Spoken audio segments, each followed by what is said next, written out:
तो आज की क्लास में हम आप लोगों को मैट्रिक स्पेस के रिस्पेक्ट में कन्वर्जेंट सीक्वेंस का क्या डिफिनेशन होता है और यूनिफॉर्मली कन्वर्जेंट हम कैसे डिफाइन करते हैं ये सब बताएंगे और उससे रिलेटेड क्वेश्चंस हम कराएंगे। सबसे पहले आप लोगों को मैट्रिक स्पेस थोड़ा सा मैं बता देता हूँ। मैट्रिक स्पेस जिसको हिंदी में हम कहते हैं दूरिक समष्टि, डिस्टेंस पर आधारित है ये स्पेस, है ना। इसी कारण इसका नाम है मैट्रिक स्पेस। मैट्रिक मतलब होता है हिंदी में दूरिक, डिस्टेंस, दूरी, दूरी को ही हम डिस्टेंस कहते हैं और डिस्टेंस को ही मैट्रिक कहते हैं, है ना। स्पेस का मतलब होता है समष्टि, तो इसका हिंदी नाम है दूरिक समष्टि। तो अगर x एक सेट है और d is a distance function, x और सेट है और d जो है डिस्टेंस फंक्शन है जो x पर परिभाषित है, x पर डिफाइन है।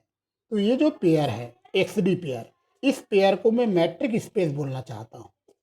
ये जो पेयर है इसको मैं मैट्रिक स्पेस कहना चाहता हूँ यदि यह तीन प्रॉपर्टी को सेटिस्फाई करे। ये जो पेयर है एक्स डी, यहाँ पर x is a set, x एक समुच्चय है और d is a distance function defined on x पर परिभाषित एक दूरिक फलन है d, है ना। d एक डिस्टेंस फंक्शन है और x d कैसे डिफाइंड होगा, देखो d जो है दो एलिमेंट के बीच में लगेगा, क्योंकि डिस्टेंस दो एलिमेंट के बीच लगाएंगे। जैसे मान लो मुझे यहाँ से यहाँ तक डिस्टेंस निकालना है, 2 पॉइंट रहेगा तभी डिस्टेंस निकलेगा, हाँ या ना बताओ। अगर मुझे डिस्टेंस निकालना है तो डिस्टेंस निकालने के लिए कितने पॉइंट चाहिए, एक कि दो? मिनिमम 2 पॉइंट तो चाहिए। तो यहाँ मान लो x है, यहाँ y है, तभी इन दोनों के बीच का डिस्टेंस निकलेगा। तो d हमेशा इस प्रकार से पेयर में ऑपरेट होगा, मतलब 2 पॉइंट के बीच ऑपरेट होगा, है ना। तो d जब function from s cross x to s cross x, ये जो पेयर जो है ना वो s क्रॉस x से आएंगे। तो d एक डिस्टेंस फंक्शन है जो x पर डिफाइंड है, x पर परिभाषित है। और अगर डिस्टेंस ऑफ एक्स वाई हमेशा पॉजिटिव आता है, धनात्मक आता है, और यदि डिस्टेंस ऑफ एक्स वाई 0 है तो x और y भी इक्वल होना चाहिए। बताओ, यदि x और y का डिस्टेंस 0 है इसका मतलब है x और y आर इक्वल, दोनों की दोनों बराबर है, दोनों एक ही पॉइंट होंगे तभी तो x और y का डिस्टेंस 0 होगा। और हमेशा डिस्टेंस हमेशा निगेटिव आता है कि पॉजिटिव आता है, बताओ। डिस्टेंस जो है निगेटिव होता है कि पॉजिटिव होता है? डिस्टेंस कभी निगेटिव होता ही नहीं, है ना। डिस्टेंस कभी भी निगेटिव नहीं होता है ना। डिस्टेंस 0 तभी होगा जब दोनों सेम पॉइंट हो, है ना। यहाँ पर x है यही y है, दोनों अगर सेम पॉइंट है तो डिस्टेंस 0 आएगा। लेकिन डिस्टेंस हमेशा पॉजिटिव आता है, धनात्मक आता है। दूसरा प्रॉपर्टी है x और y का डिस्टेंस और y एंड s का डिस्टेंस हमेशा इक्वल होगा। x से y का डिस्टेंस और y से s का डिस्टेंस हमेशा बराबर आएगा, हाँ या ना बताओ। यस इक्वल ही आएगा। x से y का डिस्टेंस लें अन्य आना पे, या y से s का हम डिस्टेंस निकालें, हमेशा इक्वल आएगा। और थर्ड प्रॉपर्टी है डिस्टेंस ऑफ एक्स वाई या लेस देन और इक्वल टू होगा distance of x z plus distance of z y. मतलब x और y के बीच में एक z आ गया, जैसे मान लो यहाँ कोई पॉइंट z आ गया ये, तो x से z का डिस्टेंस और z से y का डिस्टेंस, इन दोनों को ऐड करेंगे तो x से y के डिस्टेंस से बड़ा ही आएगा। देखो ये वाला डिस्टेंस और ये वाला डिस्टेंस दोनों को प्लस करेंगे तो इस वाला डिस्टेंस से ग्रेटर आएगा, यस कि नो। एक्स और वाई का जो डिस्टेंस है उनसे इनका और इनका डिस्टेंस को अगर हम ऐड कर दें, इसका डिस्टेंस और इसका डिस्टेंस ऐड कर दें तो इस डिस्टेंस से बड़ा ही आएगा। अगर जेड यहाँ है तो इक्वल आ जाएगा, अगर जेड इसी लाइन में है तो इक्वल आ जाएगा। अन्यथा एक्स से जेड का डिस्टेंस और जेड वाई का डिस्टेंस को ऐड करें तो डिस्टेंस ऑफ एक्स वाई से ग्रेटर होगा। इस प्रकार से अगर ये तीन प्रॉपर्टी रखता है तभी ये जो पेयर है ये कहलाएगा मैट्रिक स्पेस। समझ में आ गया? तो मैट्रिक स्पेस बनने के लिए कितने प्रॉपर्टी होना जरूरी है बताओ? 3 ये 3, 1 2 3, ये 3 प्रॉपर्टी अगर हमारे पास है तभी ये डी कहलाएगा मैट्रिक, डी कहलाएगा मैट्रिक। और ये जो पेयर है ये कहलाएगा मैट्रिक स्पेस, हिंदी में दूरिक समष्टि। चलिए, तो मैट्रिक स्पेस बताना जरूरी था क्योंकि मैट्रिक स्पेस में एक फंक्शन डी होता है, डी का बहुत रोल है। डी हमेशा डिस्टेंस के लिए यूज करते हैं। जैसे डिस्टेंस आप एक्स वाई निकालना है ना, तो हम निकाल देते हैं mod of x minus y, है ना, एक्स और वाई का मॉड लगा के, क्योंकि डिस्टेंस हमेशा पॉजिटिव होता है ना, इसी का मॉड लगाना पड़ता है। ठीक है, और एक्स माइनस वाई का देंगे। जैसे मान लो मुझे निकालना है, मैं आपको डायग्राम समझाता हूँ। ये हमारा पॉइंट है 5 और ये पॉइंट है 9, इनका डिस्टेंस निकालना है। तो हम क्या करेंगे, मॉड ऑफ 5 माइनस 9 कर दो, तो क्या आएगा, मॉड ऑफ -4। बताओ कितना आएगा डिस्टेंस, बोलो इन दोनों का डिस्टेंस कितना आएगा, बताइए। 4 आएगा। क्या आएगा, 4। 5 और 9 का डिस्टेंस 4 आएगा, नहीं आएगा 4, बोलो। 5 के बाद 6 आएगा, 6 के बाद 7 आएगा, 7 के बाद 8 आएगा, 8 के बाद 9। तो यहाँ से यहाँ का डिस्टेंस 1 हुआ, फिर यहाँ तक 1 हुआ, फिर यहाँ तक 1 हुआ, फिर यहाँ तक 1, टोटल कितना हुआ बताओ, 4 बोलो। 5 और 9 का डिस्टेंस 4 आएगा ना। तो मॉड क्यों लगाते हैं, समझ में आया। अगर मॉड नहीं लगाते तो क्या होता, डिस्टेंस क्या आ जाता, निगेटिव हो जाता है, बल्कि निगेटिव नहीं होता है डिस्टेंस हमेशा। इसी कारण mod of x minus y लिखते हैं। तो डिस्टेंस निकालना है तो इस फॉर्मूले का हम यूज कर लेते हैं। डिस्टेंस ऑफ एक्स वाई होता है mod of x minus y. Okay, चलिए अब मैं आप लोगों को ये बता रहा था कि जैसे मैं कहता हूँ कि मेरा जो एक सीक्वेंस है एक्स एन, यह एक्स पे कन्वर्ज हो रहा है। एक्स एन एक सीक्वेंस है, वह एक्स पे कन्वर्ज हो रहा है s n tending to infinity, है ना। तो इसको आप ऐसे लिख सकते हो कि x n minus x tending to 0 s n tending to infinity. इस दोनों का मतलब सेम है। एक्स एन कहाँ कन्वर्ज हो रहा है बताओ, एक्स एन कहाँ कन्वर्ज हो रहा है जी, एक्स पे कन्वर्ज हो रहा है। एक्स एन एक सीक्वेंस है ना। X n is a sequence. X n क्या है, एक सीक्वेंस है, अनुक्रम है, और वह एक्स पे कन्वर्ज हो रहा है। तो हम बोलेंगे x n minus x tending to 0, और जो चीज़ टेंडिंग टू 0 है उसको हम लिखते हैं less than epsilon for all n greater equal to n 0, या एम ले लो।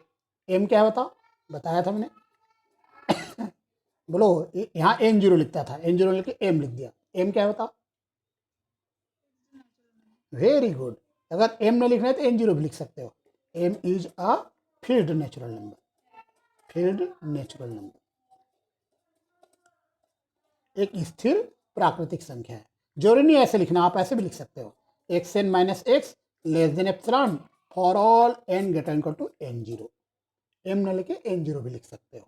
तो मैं ये कह रहा हूँ कि जब हमारा एक्स एन एक्स की तरफ कन्वर्ज होता है, एक्स एन सीक्वेंस जो है एक्स में कन्वर्ज होता है, तो mod of x n minus x less than epsilon होता है ना। लेस देन क्या होता है, एप्सिलॉन होता है। तो बताओ इसको डिस्टेंस में आप कैसे लिखोगे, इसको लिखोगे d of x n x less than epsilon for all n greater to n 0। समझ में आ गया। तो इसका मतलब ये हुआ, ये जो सीक्वेंस है कहाँ कन्वर्ज हो रहा है, बोलो। ये एक्स एन जो सीक्वेंस है एक्स पे कन्वर्ज हो रहा है, ठीक है। इसी को ऐसे भी लिख सकते हो, n greater equal to n 0 implies that distance of x n comma x less than epsilon. ये और ये दोनों सेम है ना, ऐसा भी लिखते हैं ऐसा भी लिखते हैं, ये दोनों सेम है। अगर एन 0 ना लिखे एम लिखते हो तो ऐसे लिख दो, n greater equal to m less than implies that d x n x less than epsilon. N 0 ना लिखे एम लिख दिया, ये भी चलेगा। तो ऐसा लिखो या ऐसा लिखो, दोनों का मतलब सेम है। समझ में आया। एप्सिलॉन, एप्सिलॉन क्यों आया देख बताता हूँ। एप्सिलॉन जो है एक पॉजिटिव क्वांटिटी है, एप्सिलॉन एक धनात्मक राशि है। तो बताओ 0 बड़ा है कि एप्सिलॉन, देखो इसको, मतलब 0 छोटा है एप्सिलॉन बड़ा है, ये आप बोल रहे हो ना। 0 जो है वह एप्सिलॉन से छोटा है। अब बताओ x n minus x tending to क्या लिखा है, x n minus x tending to 0, और 0 से बड़ा कौन है, एप्सिलॉन, है ना। आप बोल रहे हो mod of x n minus x tending to 0 बोल रहे हो, और 0 is less than epsilon, 0 epsilon से लेस देन है। तो बताओ mod of x n minus x less than epsilon आएगा कि इक्वल टू एप्सिलॉन आएगा, क्या आएगा बताओ। एक देखो लेस देन आएगा ना, क्योंकि 0 इज लेस देन एप्सिलॉन है ना, 0 एप्सिलॉन से छोटा है ना। आप बोल रहे हो 0 जो है किससे छोटा है, एप्सिलॉन से, है ना। एप्सिलॉन पॉजिटिव क्वांटिटी है, मतलब 0 इज लेस देन एप्सिलॉन। तो यहाँ पर mod of X N minus xn less than epsilon आएगा, क्योंकि ये टेंडिंग टू जीरो है ना, और जीरो से बड़ा है एप्सिलॉन। समझ में आ गया, Yes, sir. है ना। तो इसी को हम ऐसे लिखते हैं, इन सबका मतलब, और इसको ऐसे भी लिख सकते हो आप, limitation n tending to infinity x n is equal to x, x n का जो लिमिट है वो एक्स है, ऐसे भी आप लिख सकते हो। एक्स एन का लिमिट क्या है, एक्स है, तभी तो एक्स एन एक्स में कन्वर्ट हो रहा है। तो ऐसा लिखो, ऐसा लिखो, ऐसा लिखो, ऐसा लिखो, इन सब का मतलब सेम होता है, लिखने के तरीके अलग अलग है, मीनिंग सबका सेम है। ये सारे सेम अर्थ को बता रहा है कि एक्स एन एक्स पे कन्वर्ट हो रहा है। ऐसा लिखो या ऐसा लिखो या ऐसा लिखो या ऐसा लिखो, कोई भी तरीके से आप लिखो, सब एक ही चीज बता रहा है कि हमारा जो सीक्वेंस एक्स एन है वह एक्स पे अभिसरित होता है, एक्स पे कन्वर्ट होता है। समझ में आ गया, बोलो। Yes, sir. ये सारी चीजें लिखने के तरीके अलग अलग है, तो बहुत सारे बच्चे लिखने के तरीके, में से कोई एक लिखना है. हाँ तो ये वाला लिखना है, ये वाला या ये वाला, है ना, जो एप्सिलॉन वाला जो मैंने बताया वो लिखना है। चलिए मैं आपको डेफिनेशन लिखा देता हूँ, convergent sequence in matric space, convergent sequence in matric space, matric space. बहुत अच्छा आपने क्वेश्चन किया है।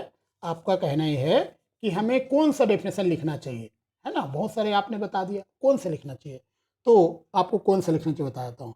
अ sequence x n, a sequence xn is said to converge to a point x, to a point x, ठीक है। ये जो sequence है x पे कन्वर्ज कहलाता है इफ, कब, जब d एक्स एन एक्स ये लेस देन एप्सिलॉन है for all n greater to n zero के, ठीक है। n जीरो नल के m भी लिख सकते हो, वेयर, जहां पर n0 is a field natural number, field natural number. समझा, इसका मतलब जानते हो, mod of x n minus x less than epsilon, है ना, इसी को हम लिख सकते हो mod of x n minus. समझ में आ गया कन्वर्जेंट सीक्वेंस का डेफिनेशन मैट्रिक स्पेस में, क्योंकि मैट्रिक स्पेस है ना तो डी लिखना पड़ेगा, डिस्टेंस को आपको बताना पड़ेगा, ठीक है। तो कन्वर्जेंट सीक्वेंस का हमने आपको डेफिनेशन यहाँ दिया है। अब मैं आप लोगों को बताने वाला हूं कौची सीक्वेंस मैट्रिक स्पेस में, कौची सीक्वेंस का हम डेफिनेशन कैसे देंगे, Cauchy sequence in matric space, matric space, matric space में हम कौची सीक्वेंस का डेफिनेशन किस प्रकार से लिखेंगे। तो a sequence x n is said to be a Cauchy sequence, Cauchy sequence, ठीक है। इफ यह Cauchy sequence तभी कहलाएगा जब d x m x n यह लेस देन एप्सिलॉन आ जाए, d x m x n क्या आ जाए, लेस देन एप्सिलॉन आ जाए for all m n greater equal to n zero के लिए। यहाँ पर एन जीरो क्या है बताओ, वेयर एन जीरो इज, बोलो, Fixed natural number. Yes, n zero is field natural number, एक स्थिर प्राकृतिक संख्या है, एन जीरो जो है स्थिर प्राकृतिक। तो ये कौची सीक्वेंस का डेफिनेशन होगा इन मैट्रिक स्पेस, मैट्रिक स्पेस में कौची अनुक्रम की परिभाषा है, ठीक है। तो ये कन्वर्जेंट सीक्वेंस का डेफिनेशन है, ये कौची सीक्वेंस का डेफिनेशन है मैट्रिक स्पेस के रिस्पेक्ट में, ओके। अब मैं आप लोगों को बताने वाला हूँ यूनिफॉर्मली कन्वर्जेंट, ठीक है। यूनिफॉर्मली कन्वर्जेंट हम कब कहेंगे, किस प्रकार के फंक्शंस जो होंगे वह यूनिफॉर्मली कन्वर्जेंट कहलाएंगे, ठीक है, ये भी मैं आप लोगों को बताने वाला हूँ। तो हेडिंग डालते हैं यूनिफॉर्मली कन्वर्जेंट,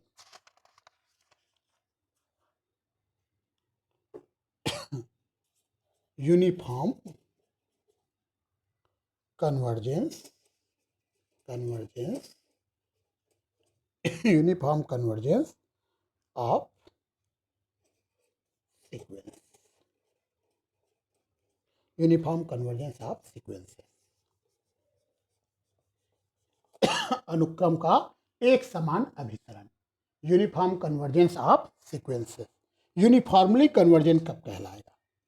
ठीक है, let fn be a sequence of functions. Functions का सीक्वेंस है हमारे पास, f1 f2 f3 बहुत सारे फंक्शंस है ना। fn be a sequence of functions, ठीक है। a sequence fn is said to converge uniformly to a function f if हम ये जो सीक्वेंस है fn इसको यूनिफॉर्मली कन्वर्ज करना चाहते हैं एफ फंक्शन f पर। ये हम तभी कहेंगे जब mod of fn x minus f of x यह लेस देन एप्सिलॉन आ जाए। Mod of fn x minus f x less than epsilon आ जाए for all n greater equal to m के लिए, वेयर जहाँ पर m is a field natural number, m is a field natural number. आप m न लिखे और क्या लिख सकते हो, यहाँ m न लिखना है तो n0 भी आप लिख सकते हो। तो बताओ ये किसका डेफिनेशन है? यूनिफॉर्मली कन्वर्जन का है ना, fn f पर यूनिफॉर्मली कन्वर्जन कहलाएगा। इसी डेफिनेशन को आप ऐसे भी लिख सकते हो, देखो मैं आपको समझाता हूँ। इसको ऐसा ना लिखे ऐसे कि n greater equal to m implies that mod of fn x minus f x less than epsilon. ऐसा लिखो ऐसा लिखो, दोनों मतलब सेम होता है ना। यहाँ पे लिख दो या इसको इधर लिख दो, है ना। ऐसा भी लिखो डिप्रेशन या ऐसा लिखो, दोनों मतलब सेम होता है। ये यूनिफॉर्मली कन्वर्जन का डिप्रेशन है। अगर एफ एन जो है एफ पर यूनिफॉर्मली कन्वर्ज हो रहा है तो f n x minus f x less than क्या होगा, एप्सिलॉन होगा। समझ में आ गया आपको? बोलो। चलिए अच्छी बात है। मैं आप लोगों को पढ़ाने वाला हूं अभी Cauchy's general principle of uniformly convergence. Most important question है, मोस्ट इंपॉर्टेंट क्वेश्चन है करा रहा हूं, है ना। इसमें मैं आपको बताने वाला हूं Cauchy's general principle of uniform convergence, ठीक है। इसका स्टेटमेंट भी आपको बताएंगे और इसका प्रूफ भी हम आपको बताएंगे। Cauchy's general principle of uniform convergence. सबसे पहले हम इसका बताने वाले हैं स्टेटमेंट, ठीक है। इसका स्टेटमेंट आपको याद रखना पड़ेगा और इसका प्रूफ भी याद रखना पड़ेगा। Let x d be a metric space, let x d be a metric space, x d एक मैट्रिक स्पेस है। एंड लेट एफ एन जो है वह एक्स से आर में, एक्स मैट्रिक स्पेस है और ये एक्स से आर में एक फंक्शन है ना। For all n belong to natural number, for all n belong to क्या, नेचुरल नंबर। तो f n is a function from x to R, f n जो है एक फंक्शन है एक्स टू आर में, ठीक है। आगे लिखता है sequence the sequence fn, the sequence fn converge uniformly to a function f। ये जो सीक्वेंस एफ एन है वह यूनिफॉर्मली कन्वर्ज हो रहा है टू अ फंक्शन एफ। और फंक्शन एफ जो है कहाँ से कहाँ है, ये भी एक्स से आर में है, from x to R. F जो है वो भी एक्स से आर में एक फंक्शन है। यह एफ एन जो है यूनिफॉर्मली कन्वर्ज हो रहा है एफ पर। इफ एंड ओनली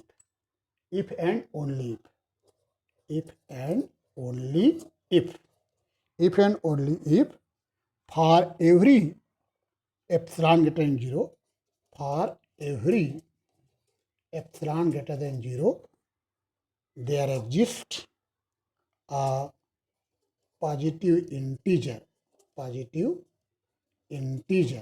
इसे आप नेचुरल नंबर भी बोल सकते हो, पॉजिटिव इंटीजर को नेचुरल नंबर बोलते हैं ना, पॉजिटिव इंटीजर m such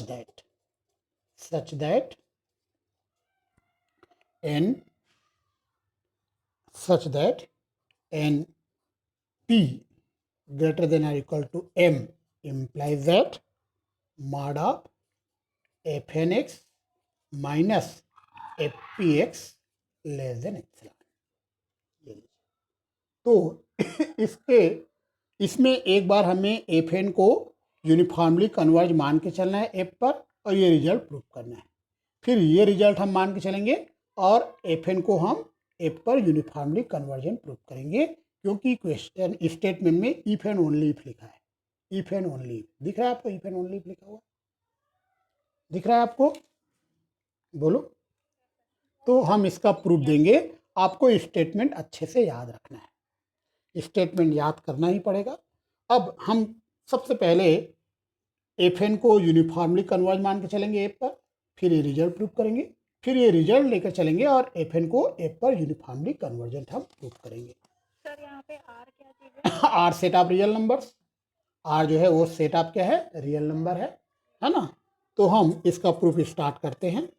जो फर्स्ट लाइन जो लिखा है, दो लाइन, तो हम लिख लेते हैं। Let x d be a metric space, x d एक मैट्रिक स्पेस है, एंड लेट एफ एन या एक्स से आर में for all n belong natural. F n एक फंक्शन है एक्स से आर में, एक्स मैट्रिक स्पेस है, आर जो है सेट ऑफ रियल नंबर, ये हमने मान लिया। ओके, फर्स्ट सपोज दैट अब फर्स्ट हम ये सपोज कर रहे हैं कि हमारा जो सीक्वेंस है, द सीक्वेंस एफ एन, यह यूनिफॉर्मली कन्वर्ज हो रहा है, converge uniformly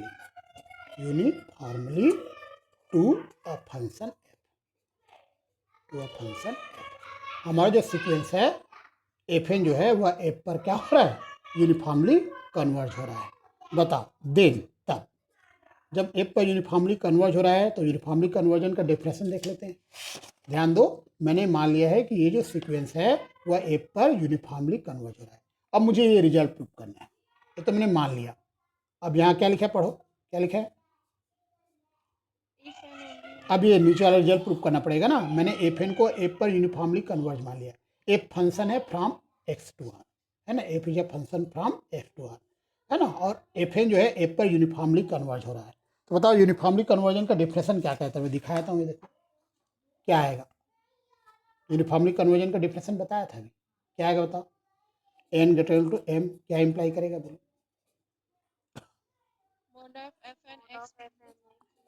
F n x minus f x, हाँ, लेस देन क्या आएगा? लेस देन एप्सिलॉन न लग के हमने एप्सिलॉन बाय 2 लिख दिया है। कोई दिक्कत नहीं है, एप्सिलॉन जो है बहुत छोटी धनात्मक राशि है। Epsilon is very small positive quantity, तो एप्सिलॉन की जगह एप्सिलॉन बाय 2 भी लिख दोगे, कोई प्रभाव नहीं पड़ेगा। चलिए, ये तो हमने इक्वेशन नंबर 1 दे दिया। ये यूनिफॉर्मली कन्वर्जन के डेफिनेशन से आया। कहाँ से आए? बोलो बोलो, कहाँ से आया? के डेफिनेशन से, है ना। टेकिंग, अगर हम n के प्लेस पे p ले लें, ठीक है, अगर हम n के प्लेस पे p ले लें तो क्या होगा? इसी इक्वेशन नंबर 1 में, इसी इक्वेशन 1 में n की जगह p ले लें तो क्या आएगा? p greater equal to m implies that आ जाएगा। हाँ, क्या आएगा? F p x minus f x less than epsilon by 2 आ जाएगा। कोई डाउट है? No sir. चलिए, है ना, ये हमने ले लिया। नाउ अब मुझे जो प्रूफ करना है इसका स्टेटमेंट में मैं आपको बताता हूँ। मुझे बताना है कि एन और p greater equal to m implies that f n x minus f p x less than क्या लाना है? देखो आप लोगों को दिख रहा होगा, देखो f n x minus f p x less than क्या लाना है? एप्सिलॉन, है ना। चलिए, नाउ मैं निकालना चाहता हूँ f n x minus f p x का वैल्यू। मैं इसका वैल्यू निकालना चाहता हूँ, क्या आता है देखते हैं। तो मैंने इसमें एफ एक्स प्लस किया, एफ एक्स माइनस किया। इसमें मैंने एफ ऑफ एक्स माइनस कर दिया और एफ ऑफ एक्स प्लस कर दिया। ठीक है, ये आपको समझ में आया क्या प्लस क्या माइनस किया? यहाँ से यहाँ समझ में आया? देखो, एफ ऑफ एक्स माइनस किया, एफ ऑफ एक्स प्लस कर दिया। बोलो, आ गया समझ में, है ना। चलिए आगे बढ़ते हैं। तो हमारा क्या लिखे हैं, mod f n x minus f p x की वैल्यू निकाल रहे हैं ना। यहाँ पे देखो, अगर हम मॉड को अलग अलग करें तो यहाँ less than equal to sign आएगा, mod of f n x minus f x हो जाएगा और plus mod of f of x minus f p x. ये समझ में आएगा। मॉड को अलग अलग करना, देखो यहाँ से यहाँ, ये मॉड बाहर लगा हुआ है ना, अलग अलग कर दिए मॉड को प्लस के साथ, तो ये लेस देन इक्वल टू का साइन आ जाएगा।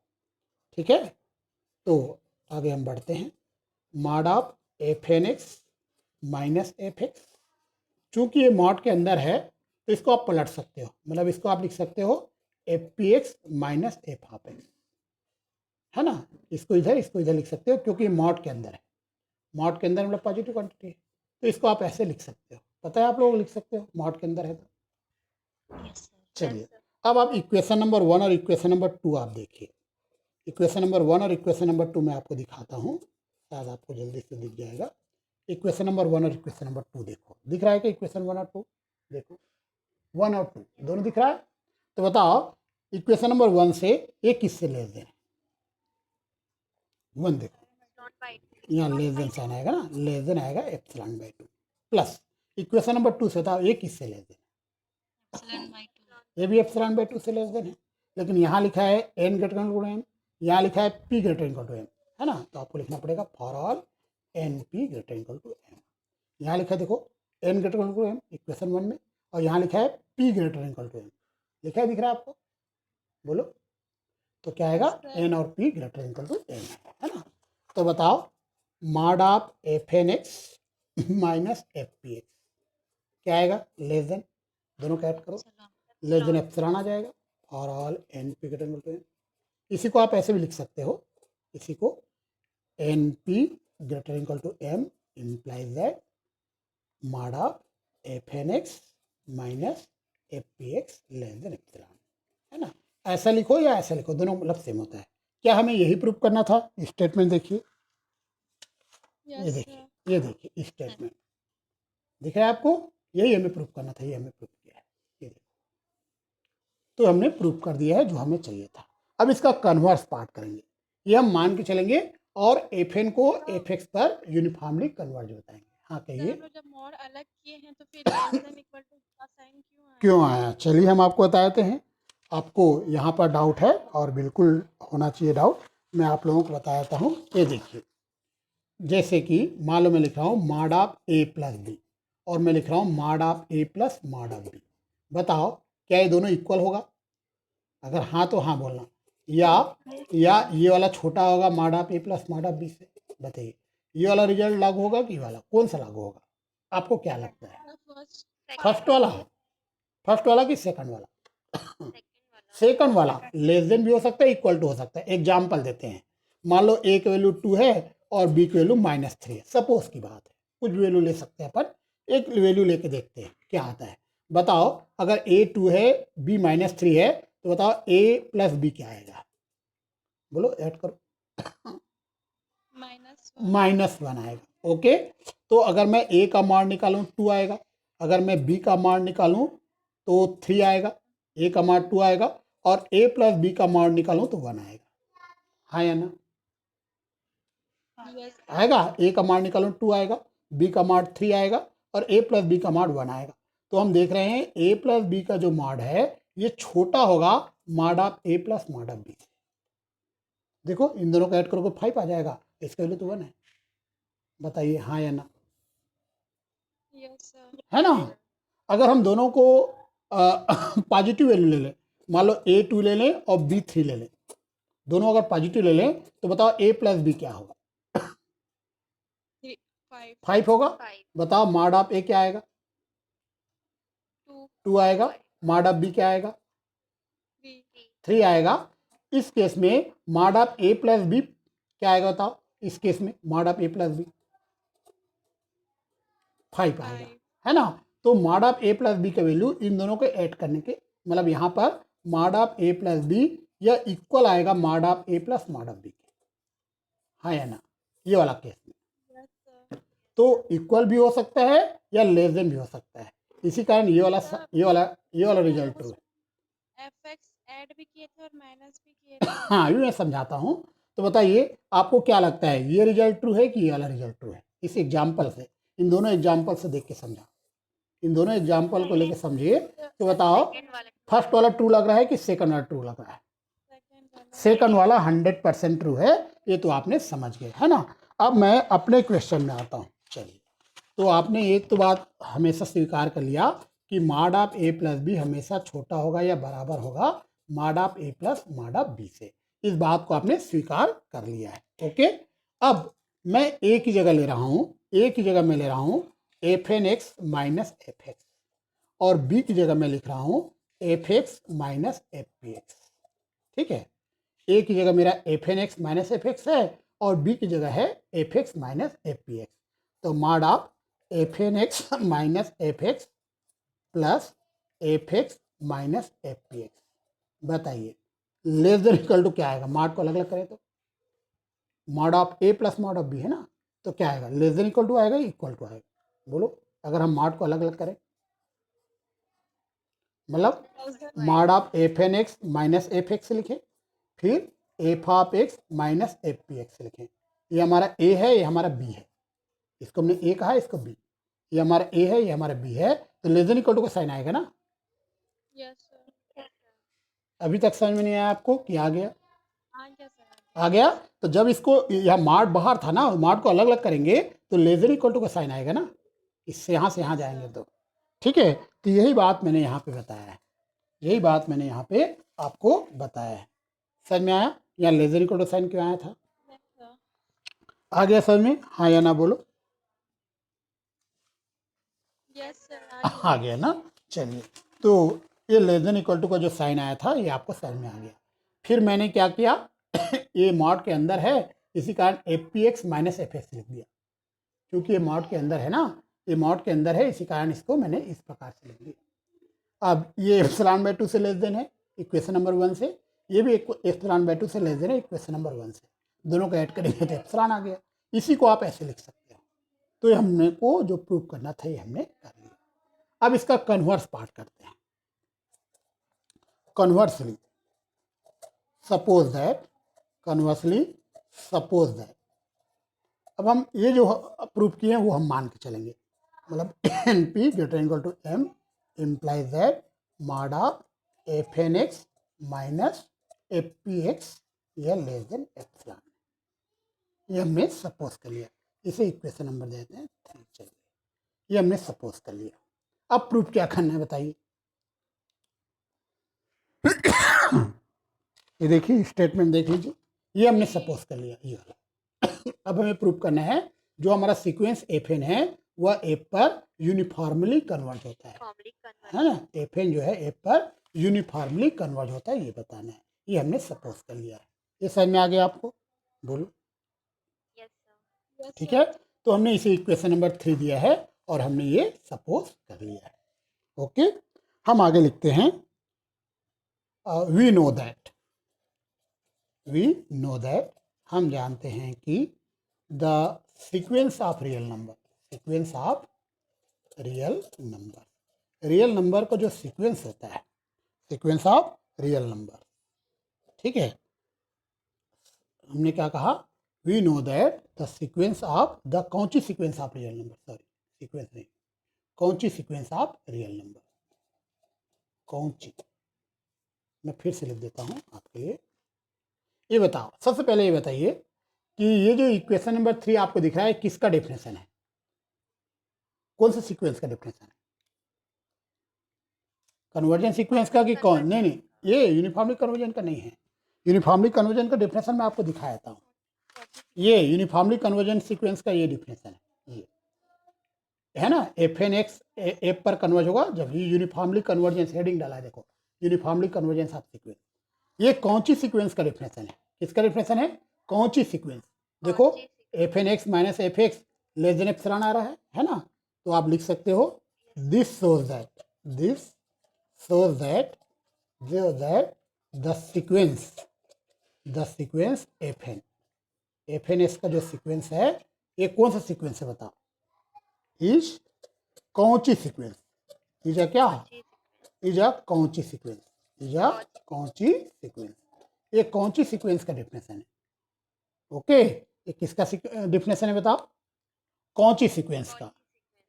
Okay, we know that, we know that, हम जानते हैं कि every Cauchy sequence of real numbers, we know that every Cauchy sequence of real number का जो Cauchy sequence होता है वह कन्वर्जेंट होता है, इज कन्वर्जेंट।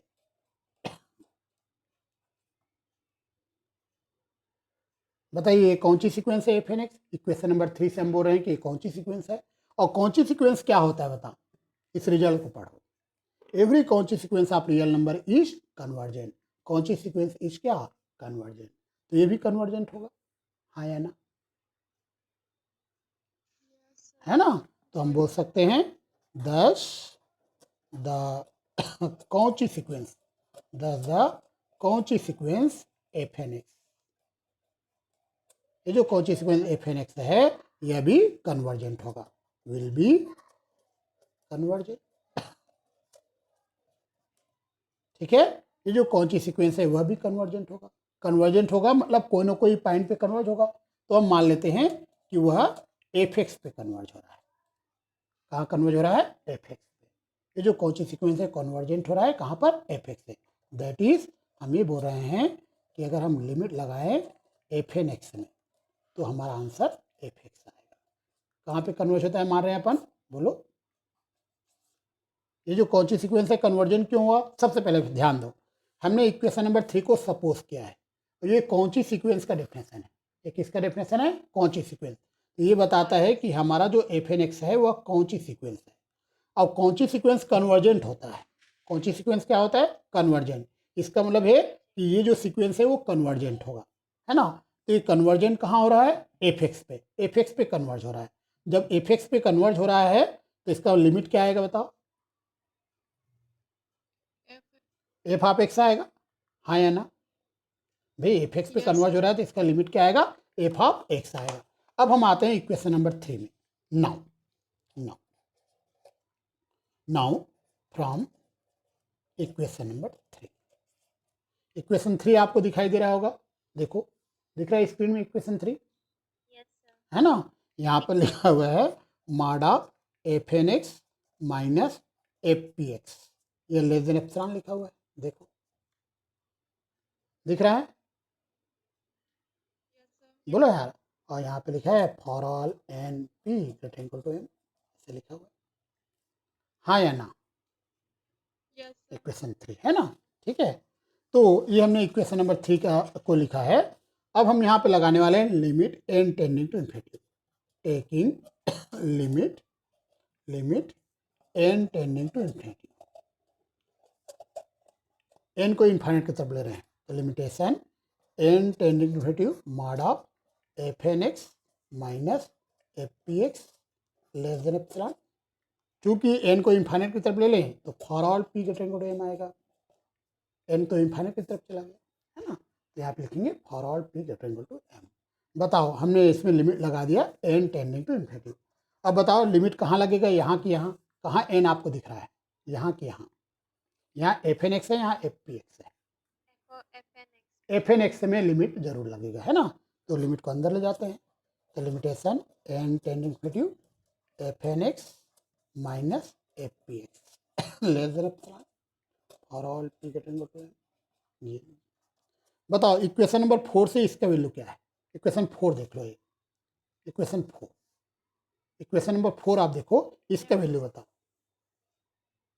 दिख रहा है इक्वेशन 4 आपको, बताओ इसका वैल्यू क्या है, तो एफ ऑफ एक्स है, एफ ऑफ एक्स है, यस कि नो, बोलो। For all p greater equal to m, इसका वैल्यू एफ ऑफ एक्स कैसे आया, कौन सी इक्वेशन से आया बताओ, इक्वेशन नंबर 4 से, फ्रॉम इक्वेशन 4। अब इसी को आप ऐसे लिख सकते हो F p x minus f x less than epsilon, क्योंकि ये मॉड के अंदर है ना, तो इसको इधर लिख सकते हो for all p greater equal to m, है ना। या इसी को आप ऐसे लिख सकते हो, इसी को और ऐसे P greater equal to M implies that mod of FPX minus FX less than epsilon।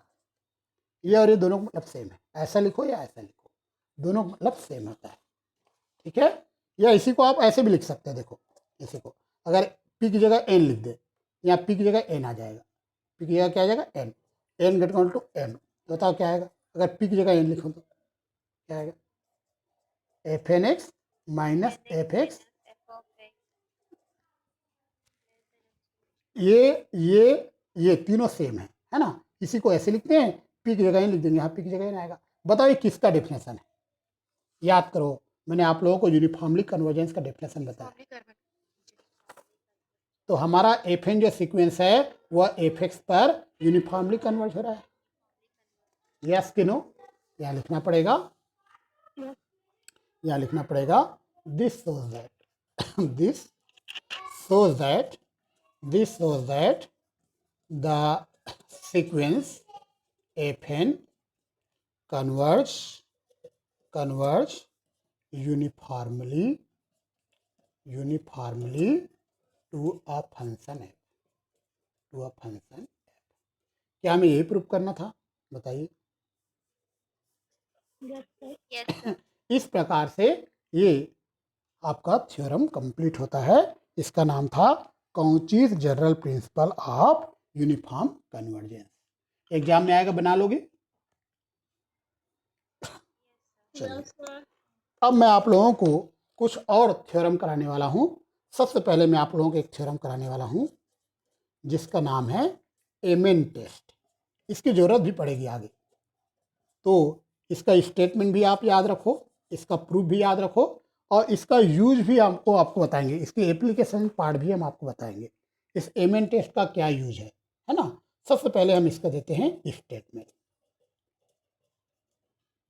Statement पहले याद रखिए, late FN be a sequence of functions,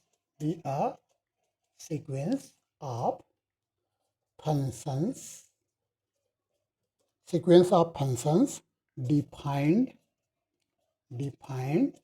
on a metric space, X। तो FN क्या है, सीक्वेंस ऑफ फंक्शंस का sequence है जो metric space X पर डिफाइंड है।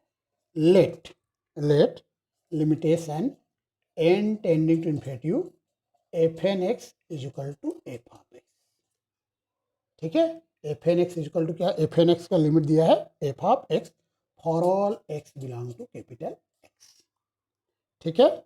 एंड लेट कैपिटल Mn, ये दिया गया है सुप्रीमा ऑफ, कैपिटल Mn जो है ये सुप्रीमा है mod of FN(x) minus f of x का। कैपिटल Mn जो है वो सुप्रीमा है mod of FN(x) minus fx का, जहां पर x बिलोंग करता है कैपिटल X, ठीक है। देन अब देन की बात जो लिखा है वो प्रूव करना पड़ेगा, ये सारी चीजें दिया गया है। देन जो सीक्वेंस FN है कन्वर्ज यूनिफॉर्मली टू f। ये जो FN जो सीक्वेंस है ये यूनिफॉर्मली कन्वर्ज होता है कहाँ पर, f पर, इफ एंड ओनली इफ। क्या कहा, द सीक्वेंस, ये जो सीक्वेंस है यह कन्वर्ज होता है uniformly to f if and only if Mn tending to zero as n tending to infinity. याद रखना, ये जो देन लिखा है ना उसके बाद का रिजल्ट हमें प्रूव करना है। देन के पहले जो लिखा है वो तो स्टेटमेंट में गिवन है, वो नहीं प्रूव करना है। देन के बाद जो लिखा है वो हमें प्रूव करना है।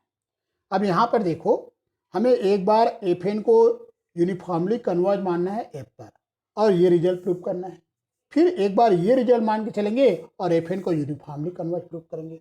अब ये क्वेश्चन आपसे तभी बनेगा जब आपको यूनिफॉर्मली कन्वर्जन का डेफिनेशन पता होगा, अदरवाइज नहीं बनेगा। बोलो हाँ या ना, Yes, sir. है ना। तो यूनिफॉर्मली कन्वर्जन का डेफिनेशन देख लो भाई, मैं बता चुका हूँ आप लोगों को।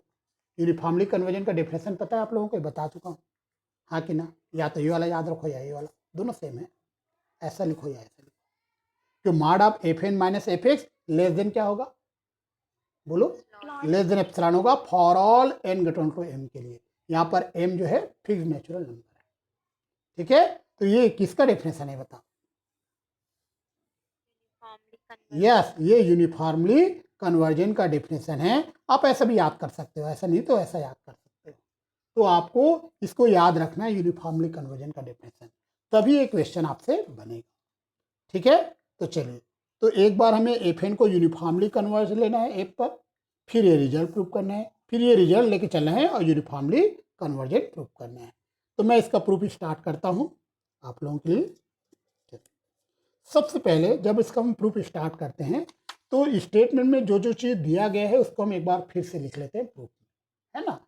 तो जो दिया हुआ है स्टेटमेंट में वही चीज़ें हम प्रूफ में लिखेंगे। तो यहाँ लिखा है let f n be a sequence of functions defined on a metric space x. लिख लेते हैं let f n be a sequence of functions defined on a metric space x, ठीक है? तो एफ एन जो है या फंक्शंस का सीक्वेंस है जो मैट्रिक स्पेस एक्स पर डिफाइंड है। ये मैं स्टेटमेंट को देख देख के लिख रहा हूँ। और कुछ और दिया है, देखो स्टेटमेंट में और क्या लिखा है, लेट पढ़ो, और क्या लिखा है, limitation n tend to f n x equal to f x लिखा है ना? वो भी हम लिख लेते हैं जितना स्टेटमेंट में दिया गया है, ठीक है? तो let limitation n tending to infinity f n x is equal to f of x, इसे इक्वेशन नंबर 1 देते हैं for all x belong to capital x. तो ये जो दो लाइन मैंने लिखा है प्रूफ में, ये हमें तो स्टेटमेंट से मिल चुका है। ओके, कहाँ से मिला बताओ ये लाइन, बोलो? स्टेटमेंट से। और स्टेटमेंट आप अच्छे से देखो, एक और लाइन मिलेगा, कैपिटल एम एन का वैल्यू भी दिया गया है। स्टेटमेंट आप देखिए, स्टेटमेंट में आपको कैपिटल एम एन भी दिखेगा। देखो स्टेटमेंट देख लो पूरा, दिख रहा है एम एन का वैल्यू, कुछ दिख रहा है कैपिटल एम एन का वैल्यू? चलिए, तो इसी स्टेटमेंट में हमें कैपिटल एम एन के बारे में दिया गया है। ये सुप्रीमा है mod of f n x minus f of x का, जहाँ पर एक्स बिलोंग करता है कैपिटल एक्स में। इसे हमने इक्वेशन नंबर 2 दे दिया। तो ये सारी बातें मैंने कहाँ से लिखा बता, ये सारी लाइनें मैंने तो कुछ दिमाग लगाया नहीं, स्टेटमेंट से लिखा है पूरा, ठीक है? ये सारी मैंने स्टेटमेंट, जब एग्जाम में क्वेश्चन आएगा state and proof m n test, तो आपको स्टेटमेंट भी याद रखना है और प्रूफ भी याद रखना है। तो इतना लाइन तो आप लिख लोगे, स्टेटमेंट को देख देख स्टेटमेंट तो याद करके जाना पड़ेगा, है ना? तो स्टेटमेंट से लिखा है। अब मैं क्वेश्चन में आता हूँ, है ना? तो एक बार मैं एफ एन को यूनिफॉर्मली कन्वर्ज मान के चलूंगा एफ पर, और ये रिजल्ट प्रूफ करूंगा, क्योंकि यहाँ इफ एंड ओनली इफ लिखा है ना? तो एक बार ये मान के चलूंगा, ये प्रूफ करूंगा, फिर ये मान के चलूंगा, ये प्रूफ करूंगा। तो मैं स्टार्ट करता हूँ। First suppose that the sequence f n converge uniformly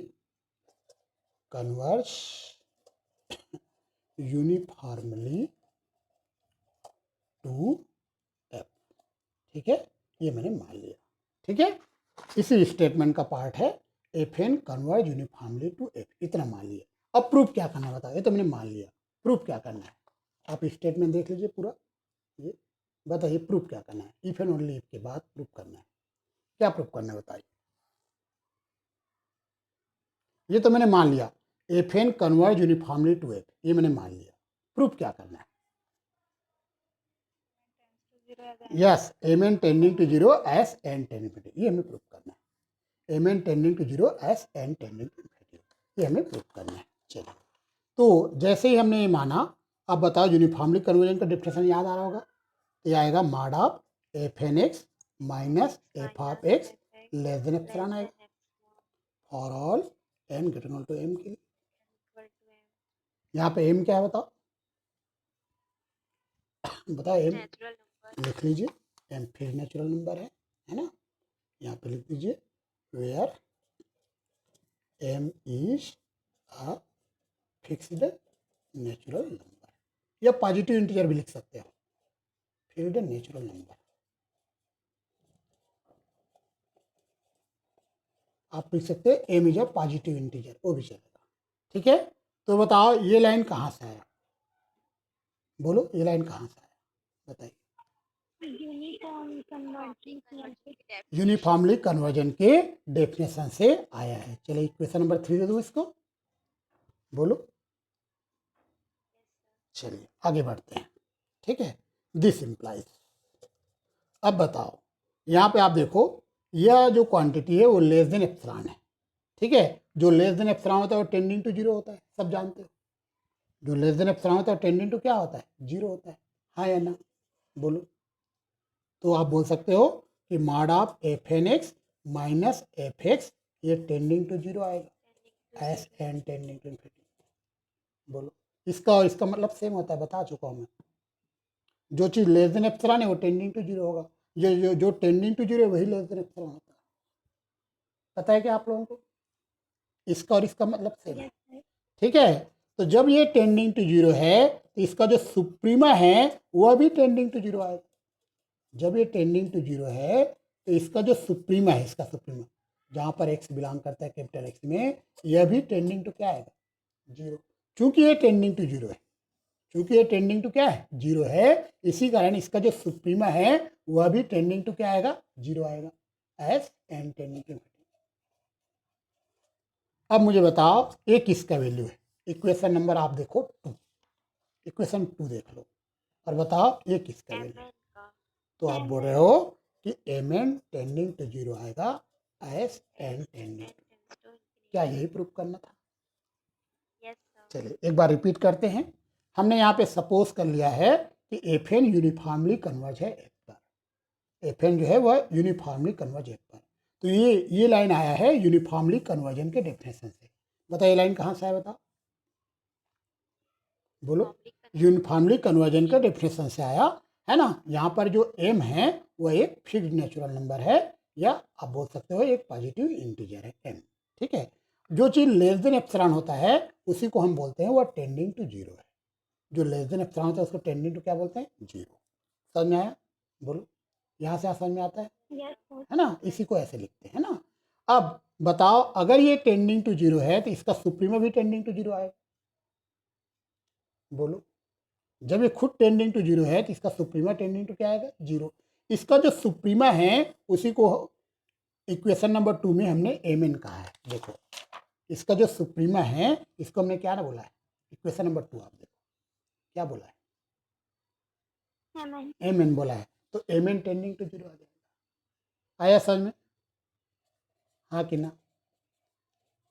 चलिए अब कन्वर्स पार्ट करते हैं। Conversely, conversely suppose that, conversely suppose that, अब हम मान के चलते हैं कि m n tending to zero as n tending to infinity. ये हमने जो अभी प्रूव किया ना वही हमने सपोज कर लिया, m n tending to zero as n tending to infinity. ठीक है, तो बताओ जब m n tending to zero है तो एम एन की वैल्यू क्या है, इक्वेशन नंबर 2 से बताओ। एम एन की वैल्यू ये है, बोलो इक्वेशन नंबर 2 से एम एन के प्लेस पे क्या लिखे, बोलो। Suprema of mod of f n x minus f x, और वेयर एक्स जो है कैपिटल एक्स का एलिमेंट है, ये टेंडिंग टू जीरो आ जाएगा, बोलो, है ना। तो आप मुझे बताओ जब m n tending to zero है तो एम एन की वैल्यू ये है इक्वेशन नंबर 2 से, एम एन का वैल्यू ये है इक्वेशन नंबर 2 से, है ना। ये भी टेंडिंग टू जीरो आ जाएगा, as n tending to infinity. ये लाइन समझ में आया, यहाँ से यहाँ। सुप्रीमा का मतलब बताया था हूँ आप लोगों को, बहुत सिंपल है। सुप्रीमा को बोलते हैं हम, एक्चुअली में SUP लिखते हैं, इसका पूरा नाम है सुप्रीमम। इसका पूरा नाम क्या होता, सुप्रीमम। सुप्रीमम नहीं, सुन लीजिए, सुप्रीमम जो होता है ये होता है लिस्ट अपर बाउंड। सुप्रीमम जो होता है लिस्ट अपर बाउंड। सुप्रीमा क्या होता है, लिस्ट अपर बाउंड, जितने भी अपर बाउंड है उनमें सबसे छोटा, उसको हम सुप्रीमा बोलते हैं। जैसे मैं आपको समझाता हूँ, मान लो कोई संख्या लेता हूँ 2, तो देखो जैसे मान लिखा है m लेस देन k लिखा हुआ है ना, तो k जो है वह m का अपर बाउंड कहलाएगा। k is called upper bound of m और m is called lower bound of k। k क्या कहलाएगा? m का अपर बाउंड, और m क्या कहलाएगा? k का लोअर बाउंड। अगर मैं लिखता हूँ 2 इज लेस देन 3 तो 3 अपर बाउंड हुआ 2 का। अगर मैं लिखता हूँ 2 लेस देन 5 तो 5 अपर बाउंड है 2 का। 2 less than 7, 2 less than 8, 2 less than 10, 2 less than 12। बताओ 2 के बहुत सारे अपर बाउंड हो सकते हैं, हाँ या ना? जो 2 से बड़ा है वो 2 का अपर बाउंड है ना? तो इन सारे अपर बाउंड में 3 भी अपर बाउंड है 2 का, 5 भी है, 7 भी है, 8 भी है, 10 भी है, 12 भी है। इन सारे अपर बाउंड में सबसे लिस्ट कौन है? सबसे छोटा कौन है?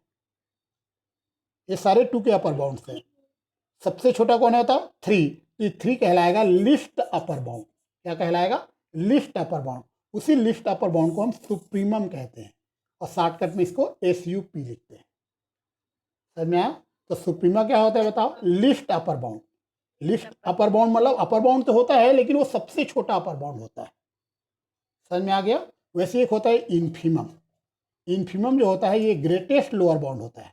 ग्रेटेस्ट लोअर बाउंड, जितने भी लोअर बाउंड है उनमें ग्रेटेस्ट, वो कहलाता है इन्फीमम। इन्फीमम शॉर्टकट में INF लिखते हैं।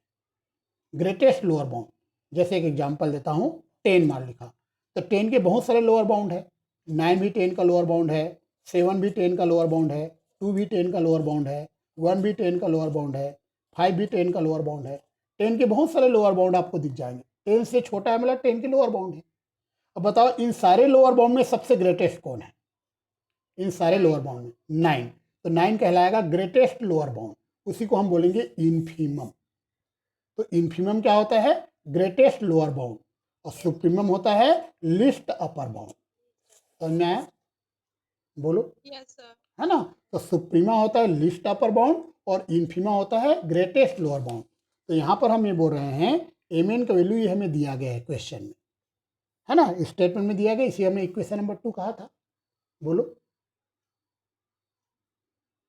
इसी के इक्वेशन नंबर 2 दिए ना। अब यहाँ पे देखिए, जब इसका सुप्रीमा टेंडिंग टू 0 है तो ये जो क्वांटिटी है ये भी टेंडिंग टू 0 हो जाएगा।